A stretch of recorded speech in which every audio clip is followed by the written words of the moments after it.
Hello, hello, welcome. We are the creators of Bad Habit Social. I'm Lydia Stratus. I'm Sandra D. And welcome again. All right, episode 3. Lost love. Lost love, lots of L's. No love making. I was expecting to see this in the opening scene, and it was no sex scene. No, but there's lots in the rest of the episode, There so was that's fine. lots of intensity and sexuality in the episodes, but we did see our first cameo, and that was Megan Rapinoe. Megan Rapinoe. She's not a vegetable. Sorry, I just ate some pasta and Love it. I'm so here for Megan Rapinoe. She is such an icon right now, and she's killing it. She is the captain of the U.S. women's soccer team. They just won gold. and she looks like our director. Oh, Very uncanny. she also was just named Sports Illustrated 2019 Sports Person of the Year. They did a good job of, hey, get her on the Alice show. Let's ask her questions. Yes. And what were they asking her? What was the biggest epic lesbian thing that could have happened in the locker room? And she's like, you know, we spray champagne, we got our shirts off. And I'm thinking, All the sports dykes know that that's exactly what happens. You just play sports and you realize that your teammates are hot. champagne, shirts off, that's what happens Saturday night at my place. Well, and on the field, court, rink, whatever. So it's confirmed. Tina left Bette. We thought it'd be the other way around because Bette has always been known as the cheater, Predator. the wandering eye, the predator. And It kind of shocked me when I was watching it. I was like, oh, Tina?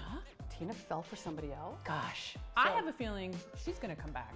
Oh, you know what? There's going to be a cameo appearance of some sort. Please. There's going to be intensity. They're probably going to start with an opening scene. No. Perhaps. No, that won't happen. But I did love the fact that we saw Bette talk about their relationship. Yep. In the past seasons, you know, Bette and Tina had this intense relationship. They loved hard.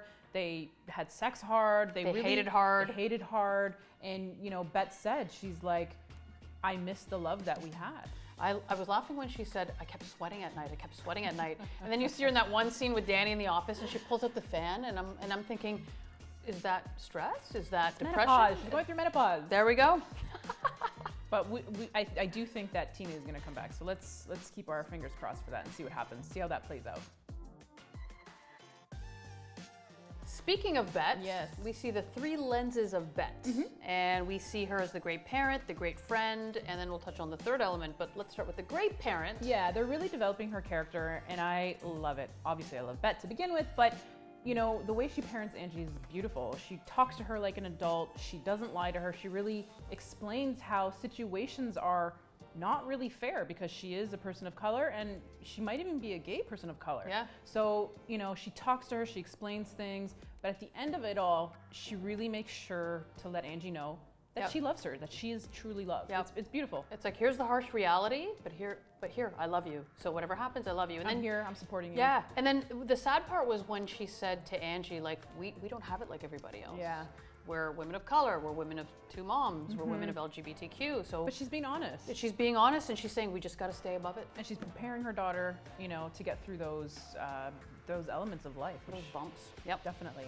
So she's also, we see her as like an amazing friend. Yeah, she's that loyal friend. We see throughout the show, she spends a lot of time on the phone, talking Yeah. to her pals.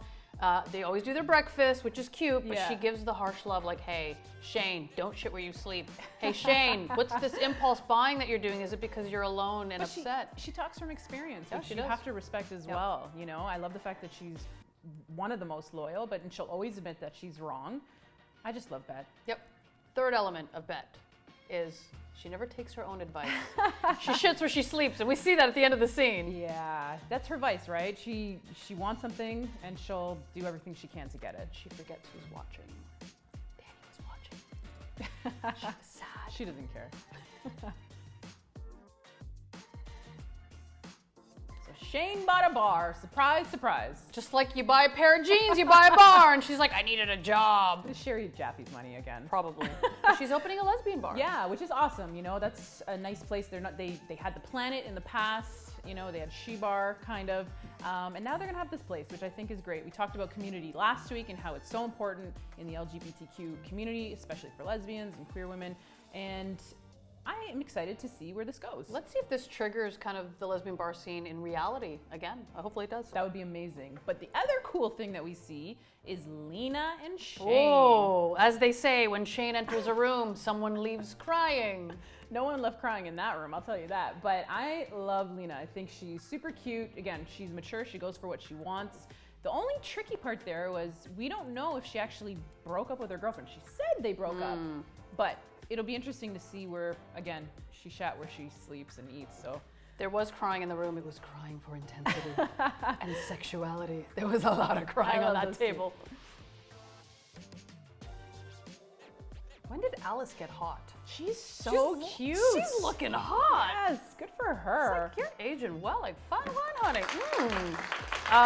Alice is so oblivious that she doesn't realize that you've just reopened a door to bring your current girlfriend back into relationship mode with her ex-wife. Which isn't always horrible necessarily, but I do think that that should come from the two counterparts. It should come from Nat and Gigi. But we saw their relationship rekindle almost. It was almost like they picked up where they left off, where they had chemistry.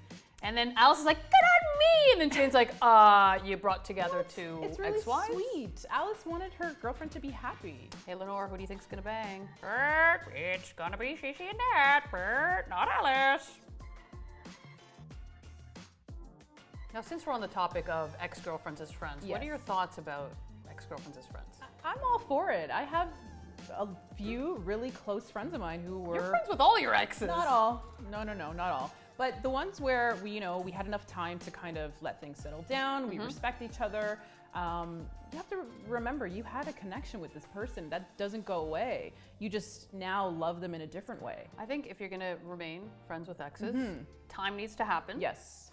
Boundaries need to be set. 100%. And you gotta make sure there's no feelings there, because that's gonna be the toughest thing, being friends with somebody and there's still that emotion that you're hanging on And to. that value for that person, it changes in a different way and it doesn't go away. And I think the fact that I have those relationships makes me a better person in my life. So thanks, guys. So I was waiting for all the hookup action. Yes. And we saw a very interesting one, and that was Micah. Yeah, it was great. He was sad because Jose let him down. He couldn't attend the date they were at. He went on Grindr or whatever app he went on. He called someone over and he had a good time. He felt better. And I think this might be the first trans kind of sexual moment on television. Great point. I'm not sure if it is, but we need more of them. We do need more of that. I loved how Micah kind of showed himself as a man. He was on an app as a man. He saw himself as a man. Yeah, but he puts in there he's a trans man. And, I love the fact that he has such a great support system and they're all supportive of each other. For example, Sophie and him had a beautiful night in. They danced. He explained to her why he was upset. And she said, listen, it's okay. You did what you did. That's fine. She didn't, slut shame him. She was there for it. She supported him. And she's a great friend. And I think it's educating, if you're an LGBTQ ally, what is trans intimacy like? And it's opening a door to what it might be like or what the possibilities are. Love is love, baby. Yep. Okay, Finley's starting to grow on me. Me too. She's actually kind of cute. She's got great nipples. Did you see that scene? She's got eraser and nipples. I like the fact that she's developing. We saw her the first few episodes as this little puppy dog, lost little puppy dog, just kind of trailing, and I was getting annoyed. But now we saw an emotional side of her. We saw another side too. There was a lot of tough, not in the muff. It was on that point. She's being free. She's being who she is, and you know what? I respect it. Good for her. But back to my point. She is dealing with some internal conflict. She's dating Rebecca, or fudging Rebecca, as she says. The pastor? Yes, the pastor. And, she's dealing with her own internal conflict of faith. The scene where she was sitting in church with Rebecca and then just this intensity of emotion and she starts crying.